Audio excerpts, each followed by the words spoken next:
Dear students of class 7th Sanskrit.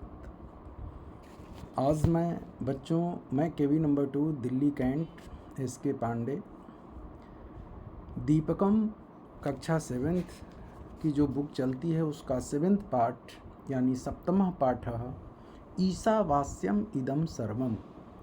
इस chapter को लेकर के आया हूँ। इसका पूरा अनुवाद, इसके बीच बीच में व्याख्या मैं करूँगा। आप लोग इस पाठ को बिल्कुल इजीली समझ जाएंगे। पहला तो ये है कि ईशावास्यम का अर्थ क्या है। सबसे पहला प्रश्न यही है कि ईशावास्यम इदम सर्वम, तो ईशावास्यम का अर्थ क्या है। ईशावास्यम का अर्थ है ईश्वर से व्याप्त है। ईश कहते हैं भगवान को, ईश्वर को, प्रभु को, अल्लाह को। तो ईशावास्यम का अर्थ है ईश्वर से व्याप्त है। इदम सर्वम मतलब यह, इदम मतलब यह, सर्वम मतलब सब कुछ।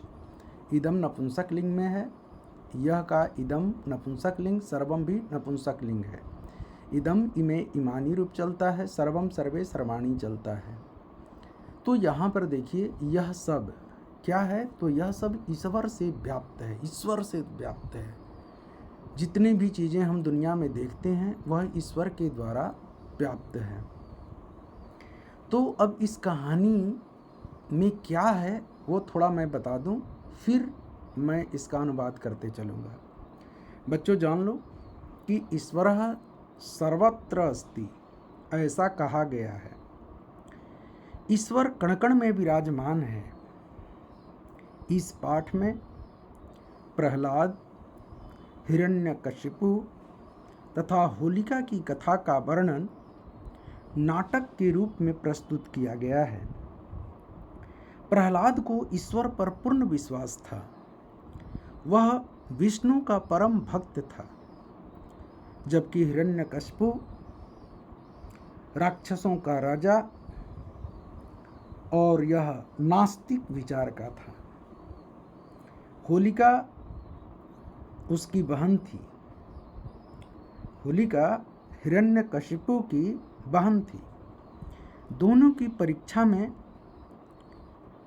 होलिका जल गई और प्रहलाद ईश्वर की कृपा से यानी भगवान विष्णु की कृपा से बच गए। नृसिंह अवतार में हिरण्यकशिपु को भगवान उसको दलन किए थे, यानी हिरण्यकशिपु को मारने का काम भगवान विष्णु ने किया। वह किसमें अवतार लेकर के, तो नृसिंह। नृसिंह का अर्थ होता है नरसिम्हा अवतार में। जब भगवान विष्णु नरसिम्हा अवतार में जन्म लिए तब उसको मारे।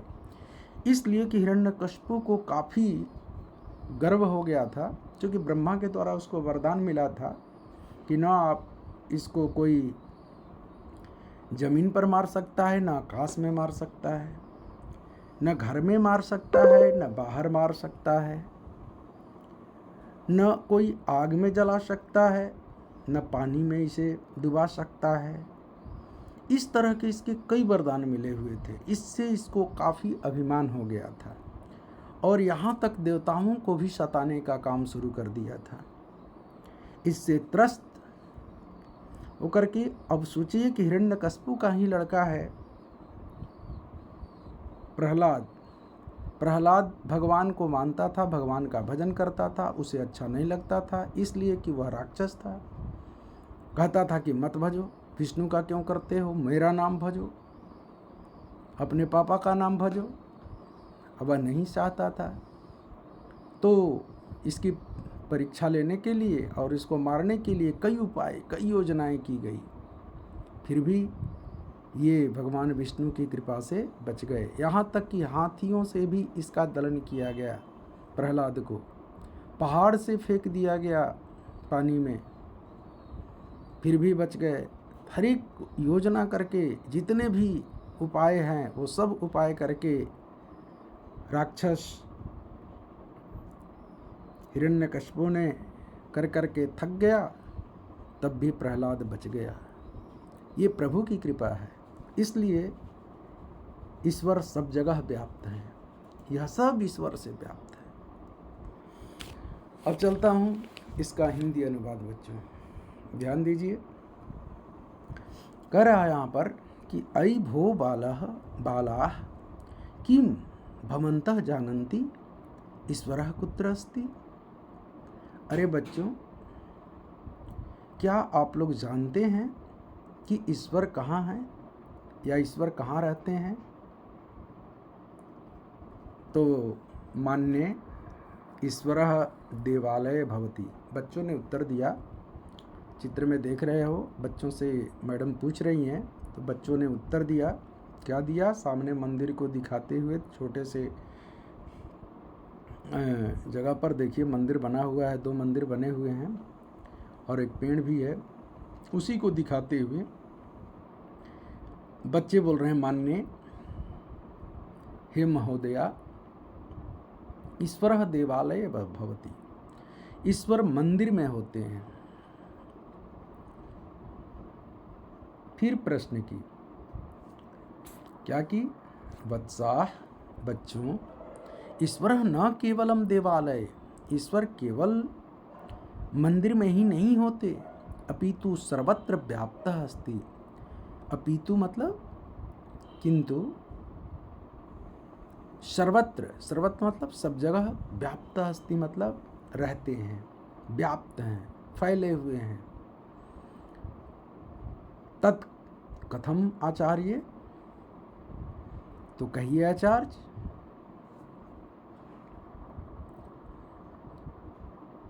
वत्सा ईश्वरम न केवलम देवालय अपितु सर्वत्र व्याप्त अस्ति, यानी सब जगह व्याप्त हैं ईश्वर, केवल यहीं पर नहीं।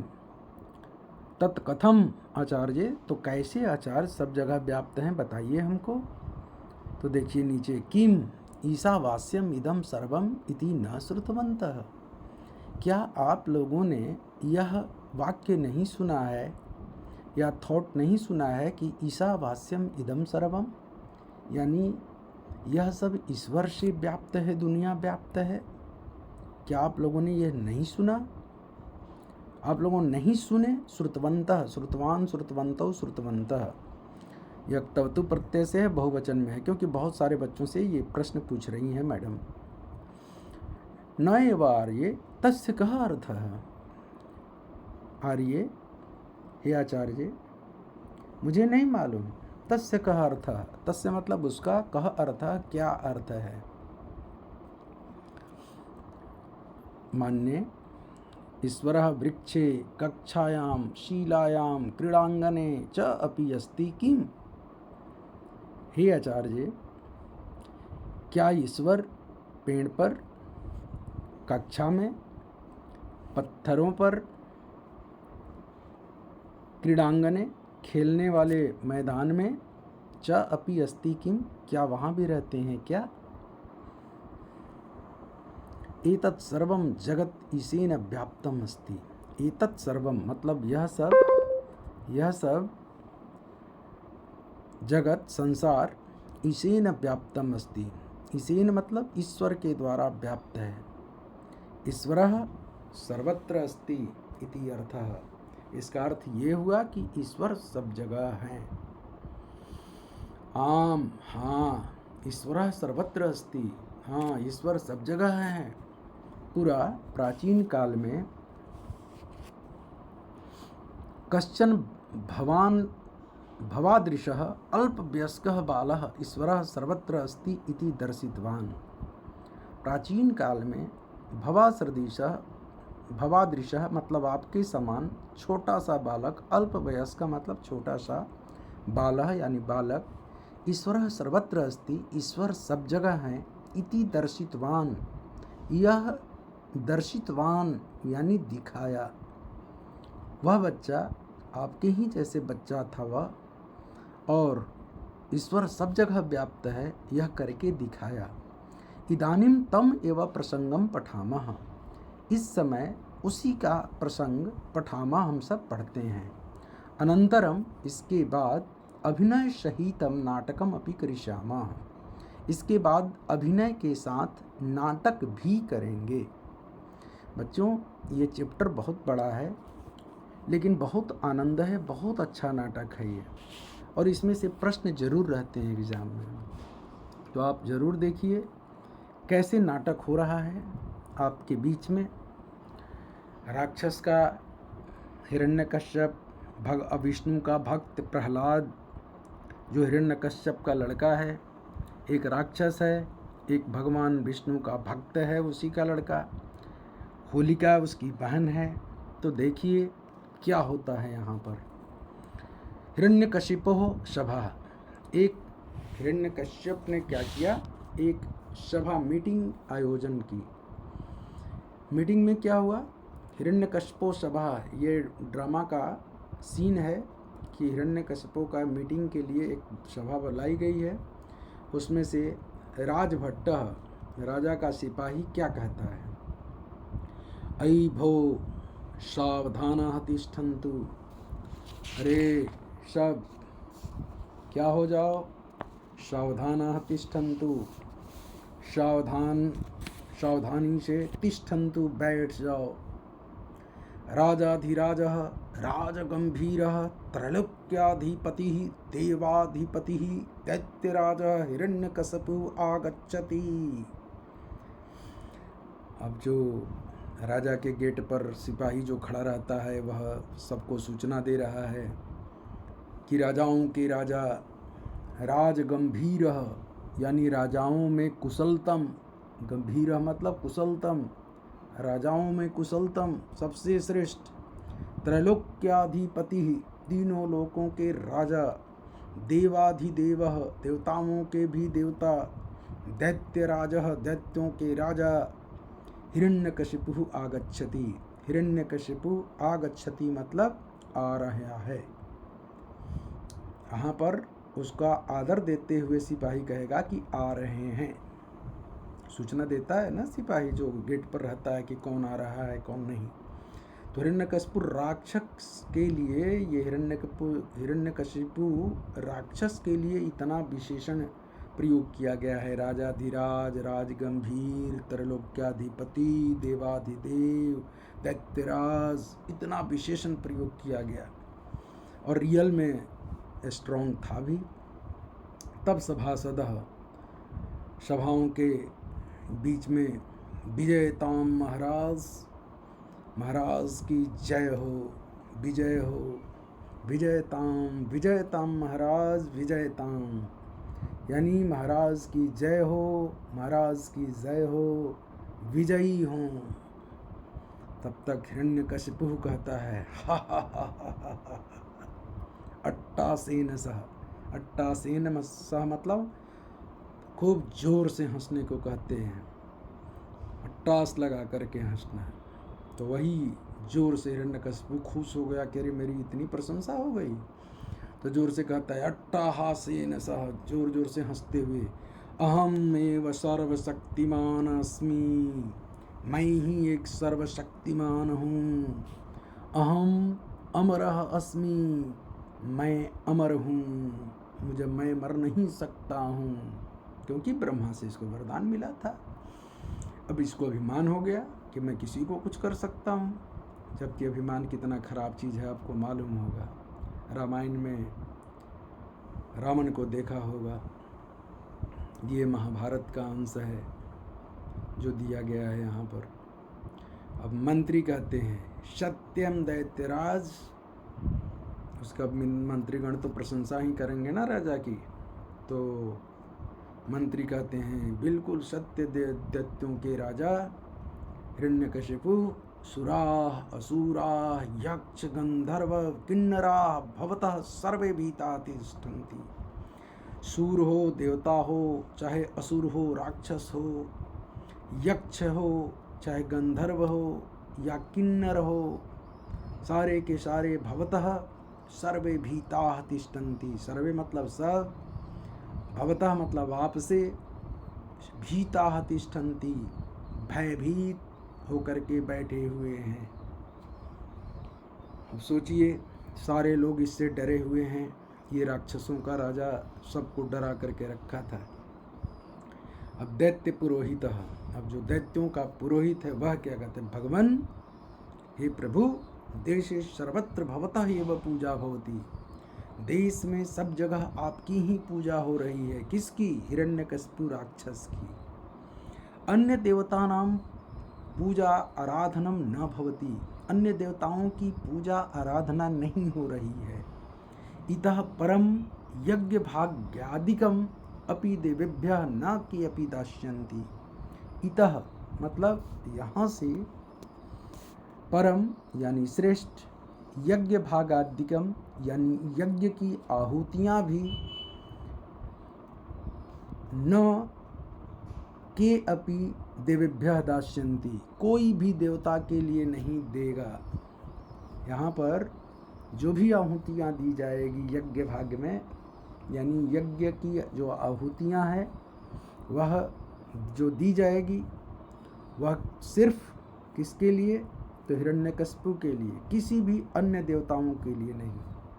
न के अपि देवेभ्यः, के अपि देवेभ्यः न दास्यन्ति, किसी भी देवताओं के लिए नहीं दी जाएगी आहुतियाँ। हिरण्यकशिपु बोलता है, साधु साधु। अरे दैत्य पुरोहित, दैत्यों के पुरोहित को कहते हैं हिरण्यकशिपु, साधु साधु, बहुत अच्छी बात है, बहुत अच्छी बात है। अयि भो मंत्रिण, अरे मंत्रीगण, सर्वत्र जनाः मामेव ध्यायन्ति खलु। क्या निश्चित रूप से सब जगह, सर्वत्र मतलब सब जगह, जना मतलब लोग, माम एवं मेरी ही, ध्यायन्ति ध्यान कर रहे हैं। क्या निश्चित रूप से मेरे ही नाम को लोग जप रहे हैं, मेरा ही ध्यान कर रहे हैं। खलु अव्यय है निसंदेह, जिसका अर्थ होता है क्या निसंदेह सब लोग मेरा ही ध्यान कर रहे हैं। तो मंत्री कह रहे हैं, देव सर्वत्र भवतः एव नाम कीर्तनम भवति। अरे देव प्रभु, सर्वत्र भवतः, सब जगह आपकी ही नाम कीर्तनम भवति, नाम का कीर्तन हो रहा है। किंतु अधो मुखः मौनम तिष्ठति, किंतु बाकी लोग क्या है, नीचे मुंह करके मौनम तिष्ठति, चुपचाप बैठता है।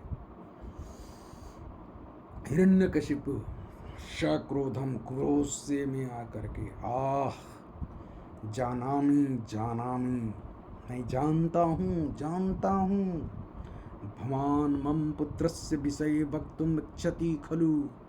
आप मेरे मम पुत्रस्य, मेरे पुत्र के विषय में वक्तुम इच्छति खलु, बोलना चाहते हैं निसंदेह।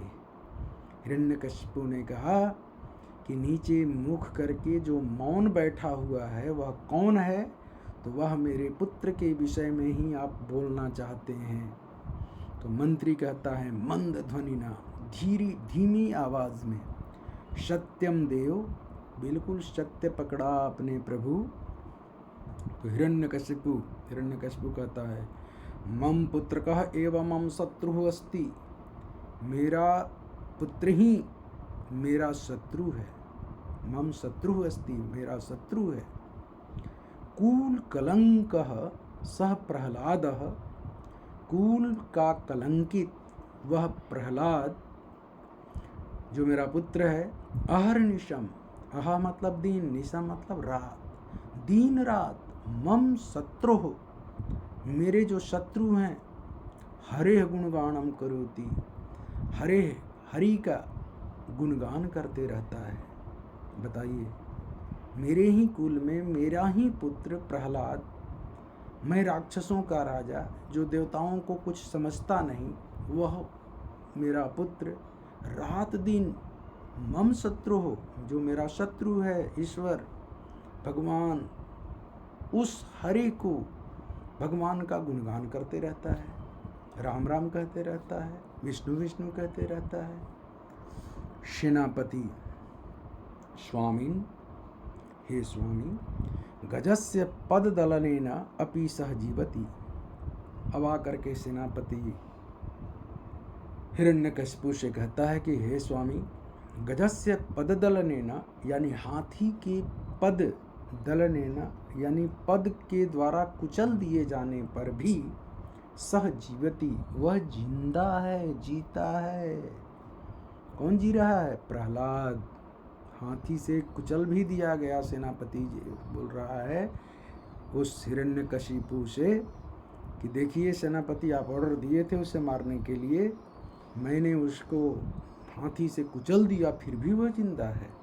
तो हिरण्यकशिपु कह रहा है, अहो महत आश्चर्यम, अरे ये तो बहुत आश्चर्य की बात है कि हाथी इतना भारी जानवर और उसके पैर से कुचलने के बाद भी वह जिंदा है। तो सेनापति कह रहा है, भवत आज्ञया वयम तुंग शिखरात तम पातितवन्तः। भवत आज्ञया, भवत प्लस आज्ञया भवद आज्ञया है, यानी आपकी आज्ञा से वयम यानी हम सब उतंग शिखरात, उतंग मतलब ऊंचे, शिखर यानी चोटी से, यानी पर्वत की ऊंची चोटी से, तम पातितवन्तः, तम मतलब उसको, अर्थात किसको? प्रहलाद को, पातितवन्तः फेंक दिया गया, गिरा दिया गया, तथापि सह न मृतः, फिर भी वह नहीं मरा। कैसा है? सेनापति ने ये बात बताई। हाथी से कुचला तो भी नहीं हुआ, अब ऊंचे शिखर से फेंक दिया गया पर्वत की चोटी से, फिर भी जिंदा है। तब मंत्री बोलता है, रज्जवा बद्धवा समुद्र मध्य क्षिप्तवन्तः। रज्जवा बद्धवा, रज्जा कहते हैं, रज्जू कहते हैं रस्सी को, क्रोप रस्सी को कहते हैं। तो कह रहा है कि रज्जवा बद्धवा यानी रस्सी से बांध करके समुद्र मध्य क्षिप्तवन्तः, हम लोगों ने समुद्र के बीच में क्षिप्तवन्तः फेंक दिए। क्षिप्त धातु है, क्षिप मतलब फेंकना, क्षिप्तवन्तः क्षिप्तवान क्षिप्तवन्तौ क्षिप्तवन्तः, वयम क्षिप्तवन्तः हम सब फेंक दिए। अक्तवतु प्रत्यय है, तथापि के बाद डैश डैश है, इसका मतलब फिर भी वह जिंदा है। सह न मृतः, तथापि के बाद वहाँ डैश डैश का मतलब होता है कि फिर भी वह सह न मृतः, नहीं मरा। तब हिरण्यकशिपु कर रहा है, हस्तौ मर्दयन सक्रोधम, हाथ को मर्दयन मतलब मलते हुए, सक्रोधम मतलब क्रोध के साथ, जब गुस्सा आता है तो हाथ को मलते हुए हिरण्यकशिपु, और गुस्से में कह रहा है, आह किम करवानी यतस्य, अरे क्या करना है अब इसका। किंचित विचिन्त्य, कुछ सोच करके, आस्ताम तावत, ठीक है देखते हैं क्या किया जाए। उपायः मया न चिंतितः, मेरे द्वारा कोई उपाय नहीं सूझा। द्रक्ष्यामि देखता हूँ, सह कथम जीविष्यति इति, देखता हूँ कैसे वह जीविष्यति जिंदा रहेगा, इति ऐसा, वदन सभातः निर्गतः, यही बोलते हुए सभा से निकल गया। अब यहाँ पर शिन सेकंड स्टार्ट हो रहा है, सर्वे निष्क्रांता, सब निकल जाते हैं अब वहाँ से, क्योंकि अब उपाय सोच रहे हैं उसको मारने के लिए कि और क्या उपाय हो सकता है। तब हिरण्यकशिपु, आई भो अनुजे, होलिके कुत्र अस्सि त्वम्,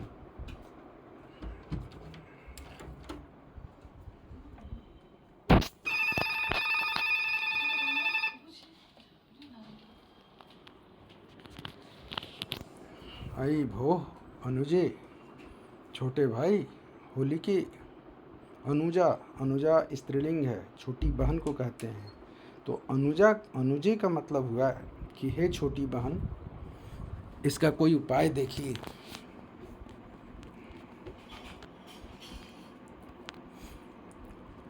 हे अनुजे, हे छोटी बहन, होलिके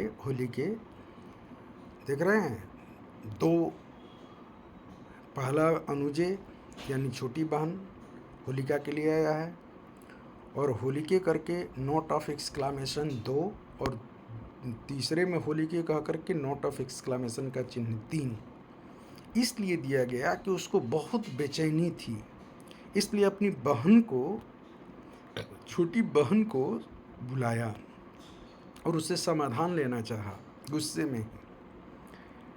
और बोल रहा है जोर जोर से, एक बार नहीं, दो बार नहीं, 3 बार। कुत्र अस्सि तुम कहाँ हो? इतः इतः, इधर आओ, इधर आओ। होलिका कहती है प्रणमामि भ्रातः, प्रणाम करता हूँ भाई। कथम माम स्मरसि, क्यों मुझे याद क्यों करते हो? किमर्थम दुखिता भासी, तुम तो दुखित लग रहे हो। किमर्थम किस लिए? दुखिता भासी, भासी मतलब लग रहे हो, चमक रहे हो, यानी दुख में चमक रहे हो, यानी बहुत दुखित हो। किमर्थम दुखिता भासी, किस लिए तुम दुखित लग रहे हो? किम कारणम, कारण क्या है? अस्य दुखस्य, इस दुख का। वद भ्रातः, बोलो भाई, वद बोलो। तब हिरण्यकशिपु, हिरण्यकशिपु क्या कहते हैं? अनुजे, छोटी बहन, त्वम जानासी, तुम जानती हो। जानासी एव मतलब ही, तुम जानती ही हो। मम पुत्र, यानी मेरा पुत्र, एव ही, मम शत्रु, मेरा शत्रु, जातः जन्म लिया है। मेरा पुत्र ही मेरा शत्रु हुआ है। क्षीणस्वरेण सर्वं वृत्तांतम कथयति। क्षीणस्वरेण यानी ऊंची आवाज में ना कह करके तीक्ष्ण आवाज में सारी वृत्तांत को कथयति कहता है। होलिका क्या कहती है? भ्रातः, भाई, अलम चिंतया, चिंता मत करो। ब्रह्मणा वर प्रसादात अग्नि माम न दहती। ब्रह्मणा यानी ब्रह्मा के द्वारा, वर प्रसादात, वरदान जो प्रसाद के रूप में मुझे मिला था, अग्नि माम न दहती, अग्नि मुझे नहीं जला सकती। अहम ज्वालयिष्यामि, मैं उसे जला दूंगी। किसको? प्रहलादम, प्रहलाद को। अस्वस्थो भव, आप अस्वस्थ हो जाइए। होलिका प्रहलाद कक्षम प्रविशति। होलिका क्या करती है? अब देखिए थर्ड सीन। होलिका प्रहलाद के कक्ष में, जहाँ पर प्रहलाद था, वहाँ पर प्रवेश करती है। और प्रहलाद और होलिका के बीच में अब संवाद चलता है। यहाँ से प्रहलाद कहता है होलिकाम दृष्टवा, होलिका को देख करके, पितृस्वसः, पितृस्वसः, पितृस्वसः का मतलब होता है बुआ, और नोट ऑफ एक्सक्लामेशन का चिन्ह है। इसका मतलब हुआ कि हे बुआ कह करके, होलिका को देख करके पितृस्वसः मतलब कि वही बुआ कह करके आलिंगति, आलिंगति मतलब आलिंगन करता है, गले से मिलता है। होलिका कहती है ऐ भो प्रहलादः, अरे प्रहलाद आगच्छ, आ जाओ। आवाम क्रीडिष्यावः, हम दोनों क्रीडिष्यावः मतलब खेलेंगे। तो प्रहलाद कहता है सहर्षम, खुशी खुशी, बाढ़ हम, ठीक है चलो खेलते हैं, खेलने में क्या दिक्कत है। तो होलिका कहती है प्रथमम त्वम माम अन्विष्यसि, पहले त्वम यानी तुम, माम मतलब मुझको, अन्विष्यसि मतलब ढूंढोगे, पहले तुम मुझे ढूंढोगे। तो प्रहलाद बोलता है सहर्षम, खुशी खुशी, साधु ठीक है ढूंढ लूँगा, इसमें कौन सी बड़ी बात है। अब देखिए इन्वर्टेड कमा में है, होलिका प्रहलादस्य नेत्रयोः पट्टिकां बध्नाति। होलिका क्या कहती है? प्रहलाद के दोनों नेत्रों को पट्टी से बध्नाति मतलब बांध देती है। और किंचित दूरे, किंचित मतलब कुछ, दूरे मतलब दूरी पर, अग्निम प्रज्वालयति, आग को जला देती है। स्वयं अग्नौ उपविश्य, स्वयं आग पर बैठ करके, करतल ध्वनिना, यानी कर मतलब हाथ, तल मतलब ताली, हाथ से ताली बजा करके, ध्वनिना यानी ध्वनि करके, अब बजा करके, आहवयति बुलाती है कि अब तो लोग पट्टी बांध दिए हैं और मैं अग्नि पर बैठी हूँ, तो तुम मुझे ढूंढोगे तो अग्नि तक आओगे ना, तब तक तो तुम जल जाओगे। ये सोची है, क्योंकि ये तो उसकी बहन थी राक्षस की, हिरण्यकश्यप की। और हिरण्यकश्यप सारे उपाय करके देख लिया, किसी से कुछ हुआ नहीं। तब सोची कि बहन को तो ये वरदान मिला है, बहन होलिका को, कि उसको आग नहीं जला सकती, और आग में ये जा कर के इसको बुलाएगी तो ये आग में जा कर के प्रहलाद उसमें जल जाएगा। तब होलिका कहती है, अत्र अहम अत्र अस्मि, मैं अत्र अस्मि, यहाँ हूँ। अत्र मतलब यहाँ, अस्मि मतलब हूँ, मैं यहाँ हूँ। इतः इतः, इधर आओ, इधर आओ। प्रहलाद क्या कहता है, अहो पापम अनुभवामि खलु अहम, अरे मुझे तो यहाँ पर ताप का अनुभव हो रहा है, यानी गर्मी लग रही है। प्रहलादः अग्निकुंडस्य समीपम गच्छति, प्रहलाद अग्नि के कुंड के पास जाता है। और होलिका उसे अंके स्वीकरोति, अंक माने गोद में, स्वीकरोति स्वीकार कर लेती है, यानी उसके गोद में, अपने गोद में बिठा लेती है, जैसा कि चित्र में आप देख रहे हैं। तब होलिका बोलती है, हा हा हा हा हा, अपने भाई की तरह हंस करके बोलती है, हा हा हा हा हा, प्रहलाद, अरे प्रहलाद, अहम तौ मृत्यु अस्मि, मैं तुम्हारी मृत्यु हूँ। ठीक है, अहम त्वाम अग्नये दास्यामि, मैं तुम्हें अग्नि में दास्यामि, डालूंगी। तो प्रहलाद कहता है, करो बद्धवा हरिम स्मरति, करो मतलब, कर मतलब हाथ, करो द्विवचन में है, प्रथमा विभक्ति द्विवचन में, जैसे बालका बालकौ, करह करौ, यानी दोनों हाथों को, बद्धवा यानी जोड़ करके, हरिम स्मरति, हरिम मतलब ईश्वर को स्मरण करने लगता है। क्या बोलता है, ओम नमो नारायणाय, ओम नमो नारायणाय, यानी हे प्रभु विष्णु, नारायण कहते हैं विष्णु को, और उन्हीं को याद करते हुए कह रहा है कि ओम नमो नारायणाय। राक्षस का पुत्र है लेकिन ईश्वर का भक्त है। रामायण में आप लोग देखे होंगे कि रावण जो था वह ईश्वर के खिलाफ था। तो यहाँ पर जो देख रहे हैं वह अलग बात है। यहाँ पर प्रहलाद जो है वह ईश्वर का परम भक्त है, और कह रहा है, बार बार 3 मंत्र बोला, ओम नमो नारायण 3 बार बोला। नारायणस्य कृपया प्रहलादः रक्षिता भवति, और नारायण की कृपा से प्रहलाद रक्षिता भवति, रक्षित हो जाता है। ब्रह्मणा वरस्य दुरुपयोग करणात्, ब्रह्मा के जो वर मिला था, वर के दुरुपयोग के कारण अग्नि ही होलिकाम एव ज्वालयति, आग होलिका को ही ज्वालयति मतलब जला देती है। अब सोचिए, जो उस ब्रह्मा से उसको वरदान मिला था उसका ये वो सदुपयोग न करके दुरुपयोग की, तो दुरुपयोग का नतीजा ये हुआ कि ब्रह्मा ने होलिका को ही जला दिए। होलिका अग्नि दाहात आर्तनादम कुर्वती प्राणान त्यजति, होलिका अग्नि के दाह से आर्तनादम कुर्वती, आर्तनादम मतलब चिल्ला करके, रो करके, प्राणान त्यजति, प्राण को छोड़ देती है।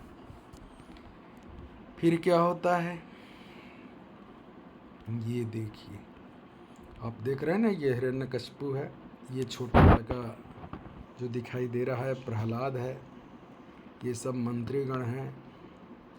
अब यहाँ पर क्या होता है, दैत्या, सारे दैत्य आ जाते हैं और कहते हैं, अहो किम एतत्, अरे किम एतत्, यह क्या, होलिका एव दग्धा, होलिका ही जल गई, दग्धा मतलब जल गई, एवं मतलब ही, होलिका ही जल गई। ततः प्रविशति प्रहलाद, इसके बाद प्रविशति प्रवेश करते हैं प्रहलाद हिरण्यकशिपु च, और हिरण्यकशिपु और प्रहलाद का यहाँ पर प्रवेश होता है, सीन परिवर्तित हो जाता है। फिर प्रहलाद बोलते हैं ओम नमो नारायणाय, ओम नमो नारायणाय। हिरण्यकशिपु गुस्से में आ जाता है सुन करके। सक्रोधम, क्रोध के साथ, स मतलब साथ, क्रोधेन सहितम सक्रोधम। दंतान विघट्टयन, दंतान यानी दांतों को, विघट्टयन मतलब ये कटकटाते हुए। गुस्से में लोग दांत कैसे किटकिटाते हैं, वैसे ही गुस्से में हिरण्यकशिपु अपने दांतों को किटकिटाते हुए कह रहा है आह नारायण नारायण दर्शय, कुत्र अस्ति तव नारायण। नारायण नारायण कह रहे हो प्रहलाद, दर्शय दिखाओ, कुत्र अस्ति तव नारायण, तुम्हारा नारायण कहाँ है। क्योंकि उसको खंभे से बांधने जा रहा है हिरण्यकशिपु प्रहलाद को। तो प्रहलाद कहते हैं तात पिताजी, श्री हरि तू सर्वत्र अस्ति, यानी भगवान विष्णु तो सब जगह हैं, श्री हरि तो सर्वत्र सब जगह अस्ति है। हिरण्यकशिपु कह रहा है किम ते हरि अत्र अस्ति, क्या तुम्हारे हरि विष्णु अत्र अस्ति, अत्र मतलब यहाँ, अस्ति है, क्या यहाँ पर है, तत्र अस्ति वहाँ है, सोपानेषु अस्ति सीढ़ी पर है, अथवा अस्मिन् स्तंभे अस्ति, क्या इस स्तंभ में, स्तंभ मतलब खंभे में है। तो प्रहलाद कहता है, प्रहलाद नूनम हरि सर्वत्र अस्ति, निश्चित रूप से, नूनम अव्यय है जिसका अर्थ होता है निश्चित रूप से, हरि सर्वत्र अस्ति यानी विष्णु सब जगह हैं, अस्मिन् स्तंभे अपि अस्ति इस खंभे में भी है। तो हिरण्यकशिपु क्या बोलता है, आह मूढ़, अरे मूर्ख, पश्य पश्य देखो देखो, अनेन खड्गेन इस खड्ग से, तलवार से, स्तंभम भक्षयामि ये खंभे को तोड़ डालूंगा। तुम खंभे की बात करते हो, इसको भक्षयामि तोड़ डालता हूँ। तो प्रहलाद कह रहा है फिर वहाँ भी कि जब खंभा टूटेगा तो दब जाएंगे प्रहलाद। तब ये कहते हैं ओम नमो नारायणाय। जब संकट आता है प्रहलाद विष्णु का वही मंत्र सिर्फ जपते हैं और बच जाते हैं, क्योंकि उनके परम भक्त हैं। ओम नमो नारायणाय, ओम नमो नारायणाय। हिरण्यकशिपु स्तंभम प्रहरति, हिरण्यकशिपु क्या करता है, स्तंभम प्रहरति यानी खंभे पर प्रहार करता है। महता गर्जनेन नृसिंह स्तंभात बहियागच्छति, बहुत गर्जन के साथ नृसिंह यानी नरसिंहावतार में भगवान स्तंभात उस खंभे से बही आगच्छति, बही मतलब बाहर, आगच्छति आ जाते हैं। जब ये तोड़ता है खंभे को तो खंभे से भगवान नरसिंहावतार लेकर के प्रकट हो जाते हैं। फिर क्या होता है, बहुत बच्चों बहुत मज़ेदार है ये नाटक, सुनोगे मज़ा आता है। मुझे पढ़ाते हुए जब इतना अच्छा लगता है तो आपको सुनते हुए कितना अच्छा लगता होगा। नृसिंह, नरसिंह बोलते हैं अवतार में जो भगवान विष्णु जन्म लिए। क्रोधेन सिंह गर्जनम कुर्वन्, क्रोध में नृसिंह, नृ मतलब होता है नर यानी मनुष्य, और सिंह मतलब सिंह यानी मनुष्य में उसका जो मुख जो था वह नर में आधा और आधा सिंह का, जानवर का, उसने अवतार लिए थे। क्योंकि उसको हिरण्यकशिपु को वरदान मिला था कि ना तुमको कोई मनुष्य मार सकता है, ना कोई ये पशु मार सकता है। तो अब उसी को अब ये पूछने के लिए कि बताओ मैं किस रूप में हूँ, तुमको जो वरदान मिला है उसमें से तो कोई नहीं है, न मनुष्य हूँ और न जानवर हूँ, मैं तो दोनों हूँ। अब मैं क्या करूँ, मैं तो मार सकता हूँ। तो वही नृसिंह अवतार में लेते हुए सिंह का गर्जन करते हुए, रे पापात्मन, अरे पापी, अद्य तो मृत्यु सन्निहितः, आज तुम्हारी मृत्यु निकट आ गई है। कालो अहम तो मैं तुम्हारा क्या हूँ? तो काल हूँ, समय हूँ, आ गया हूँ मारने के लिए। हिरण्यकशिपु बोलता है, आदौ आश्चर्य न पश्यति, शुरू में तो आश्चर्य से देखता है और फिर पुनः कथयति, फिर बोलता है, कहता है, आह असत्यवादिन, अरे असत्य बोलने वाले,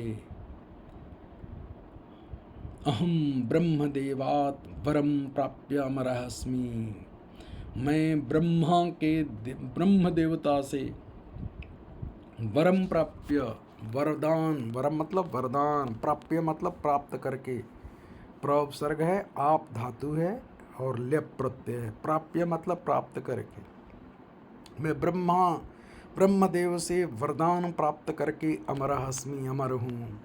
त्वाम एव मृत्युलोकम प्रेषयिष्यामि, तुमको ही मृत्युलोक में प्रेषयिष्यामि, भेजूंगा। ये हिरण्यकशिपु कह रहा है, बताइए। नरसिंह जो भगवान अवतार लिए हैं उसको कह रहा है। तस्मिन संध्या काले, उसी संध्या काल में, नृसिंह हिरण्यकशिपुं केशेषु गृहीत्वा कर्षति, उसी शाम के समय में, क्योंकि उसको ये भी वरदान मिला था हिरण्यकशिपु को कि न दिन में कोई मार सकता है न रात में मार सकता है, तो बड़ा खुश था कि मैं तो कभी मरूंगा ही नहीं, क्योंकि न कोई मारेगा तो दिन में मारेगा, नहीं तो रात में। लेकिन ये संध्या वंदन के समय, जब न तो दिन रहता है न पूरी तरह से रात रहती है, ऐसे टाइम पर नरसिंहावतार भगवान विष्णु क्या करते हैं? तस्मिन संध्या काले, उसी संध्या काल में, नरसिंह हिरण्यकशिपुं केशेषु गृहीत्वा, हिरण्यकशिपुं यानी कश्यपु को, केशेषु, केश मतलब बालों को, गृहीत्वा पकड़ करके, कर्षति खींचते हैं। नृसिंह बोलते हैं, रे मूर्ख, रे मूर्ख, अधम पापी, तुम ब्रह्मदेवात् वरम प्राप्तवानसि, तुमने ब्रह्म देवता से वरदान प्राप्त किए हो, तम वरम अनुलंघ्य, तुम उस वरदान को बिना उल्लंघन किए हुए, अहम त्वाम मारयिष्यामि, मैं तुम्हें मारूंगा। उन ब्रह्मा के द्वारा जो वरदान मिला है, उस वरदान का बिना उल्लंघन किए हुए, यानी मैं उल्लंघन नहीं कर रहा हूँ, जो वरदान मिला है उसी के अनुसार मैं तुमको मारूंगा, क्योंकि जो वरदान मिला है उस चीज़ को छोड़ करके मैं काम करने जा रहा हूँ। अब उसको मिला था कि न दिन में न रात में, तो उसके वरदान को उल्लंघन नहीं किए। ये मर रहे हैं शाम को, कि लीजिए शाम को मर रहे हैं, न घर में न बाहर, न घर में न बाहर, तो बीच जहाँ चौकट होता है, घर का द्वार जहाँ से बाहर निकलते हैं, वहाँ बीच में रख दिए। पूछे कि तुम्हारा शरीर किधर है, बाहर है कि अंदर है? तो बोल ही नहीं पा रहा है, आधा शरीर बाहर था आधा अंदर था। तो वरदान तो मिला था बाहर और अंदर का, ये बीच में चौखट पर रख करके मारना शुरू किए। न ज़मीन पर न आकाश में, तो अपने जंघे पर रख लिए। पूछे कि बताओ तुम कहाँ हो, ज़मीन पर हो कि आकाश में? अब वो कुछ बोल ही नहीं रहा है, क्योंकि सारे उसके नियम को, ब्रह्मा के नियम को कुछ भी उल्लंघन न किए, सब उसके उसी में नुक्सा निकाल करके कहाँ पर क्या करना है उसके अनुसार उसको मार दिए थे। तो वही कह रहा कि तम वरम अनुलंघ्य, भगवान ब्रह्मा के वरदान को उल्लंघन न करते हुए, अहम त्वाम मारयिष्यामि, मैं तुमको मारूंगा। ये नरसिंह अवतार वाले भगवान बोले। राजभवनस्य अंतः बहिः च एतयोः मध्ये विद्यमानायां देहल्यां तम गृह्णाति। करा कि राजभवन के अंतः बहिः च, अंदर और बाहर, एतयोः मध्य, इन दोनों के बीच में, विद्यमानायाम देहल्याम, विद्यमान जो देहली होती है यानी चौकट होती है, तम गृह्णाति, उस वहीं पर उसको पकड़ लेते हैं और कहते हैं, मूर्ख, पश्य, देखो, न त्वमसि भुवि, न तुम जमीन पर हो, न च स्वर्गे, न स्वर्ग में हो, यहीं पर मैं मार रहा हूँ। न वा पाताले, न च आकाशे, न तुम पाताल में हो न आकाश में हो, अपने जंघे पर रख लिए। न गृहाभ्यंतरे बहिर्भागे वा, न तो घर के, गृह अभ्यंतरे मतलब घर के, अभ्यंतरे मतलब अंदर में, और बहिर्भागे वा मतलब अथवा, बहिर्भागे मतलब बाहर के भाग में, न तो तुम घर के अंदर हो न घर के बाहर हो। न अयम दिवसो न वा रात्रि, बताओ न दिन है न रात हो, न रात्रि, न वा रात्रि अथवा न रात्रि है। न अहम मनुष्यो, न मैं मनुष्य हूँ, न च पशु, न मैं पशु हूँ। न अस्त्रेण न च शस्त्रेण, न वहाँ ये भी वरदान मिला था कि न तो उसको कोई अस्त्र मार सकता है न कोई शस्त्र मार सकता है। तो अस्त्र और शस्त्र से परे अपने नखों से उसको मारे थे भगवान विष्णु। तो न अस्त्रेण न कोई अस्त्र से, न च शस्त्रेण न कोई शस्त्र से, नीज नखई अपनी ही नखों से, तो वक्षस्थलम उसके वक्षस्थलम मतलब सीने को, चेस्ट को, विदीर्य फाड़ करके हनिशामी मार डालूंगा। तो हिरण्यकशिपु भीतः, अब इतनी बातों को सुन करके हिरण्यकशिपु डर गया और कह रहा है प्रभु क्षमस्व माम। अब वहाँ पर एकदम डरने के बाद जो स्थिति होती है, हिरण्यकशिपु राक्षस की स्थिति वैसी ही हो गई है और कह रहा है अब इसको प्रभु मान करके, जब व्यक्ति संकट में पड़ता है ना तब भगवान याद आते हैं। तो हिरण्यकशिपु को भगवान फिर देखिए यहाँ पर प्रभु बोल दिया कि हे प्रभु क्षमस्व माम, माम क्षमस्व, मुझे क्षमा करो, क्षमस्व क्षमा करो। तब ऋषि कहते हैं अधम पापी न ते अपराध क्षम्य, ते अपराध न क्षम्य, तेरा अपराध क्षमा करने के योग्य नहीं है। न क्षम्य, क्षम्य मतलब क्षमा करने के योग्य, न क्षम्य मतलब क्षमा करने के योग्य नहीं है। सिंह गर्जनम कुर्वन्, सिंह की तरह गर्जन करते हुए हिरण्यकशिपोः वक्षस्थलम भिनत्ति, हिरण्यकश्यप के वक्षस्थल को भिनत्ति यानी फाड़ देते हैं, चीर देते हैं।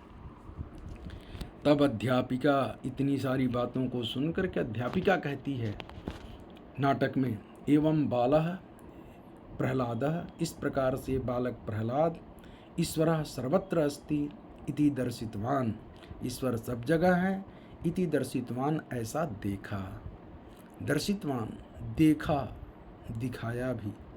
अतएव उच्यते इसलिए कहा जाता है ईशावास्यम इदम सर्वम इति, यानी ईश्वर सब जगह व्याप्त हैं, यह सब ईश्वर से व्याप्त हैं या ईश्वर सब जगह व्याप्त हैं। बच्चों ये नाटक को पढ़ने में बहुत मज़ा आता है और इसके बाद मैं प्रश्न उत्तर फिर मैं डालूँगा। इस लेसन को मैंने पढ़ा दिया, बच्चों आनंद से पढ़ना। ये महाभारत का एक अंश है और वेद व्यास की ये रचना में से ये लिया गया है। ये नाटक आपका है, ये नाटक में से एनुअल में ज़रूर आता है इसमें से। तो धन्यवाद बच्चों। नेक्स्ट आगे वीडियो जो बना करके डालेंगे तो उसको ध्यान से देखना और पूरे इंटरेस्ट के साथ पढ़ना।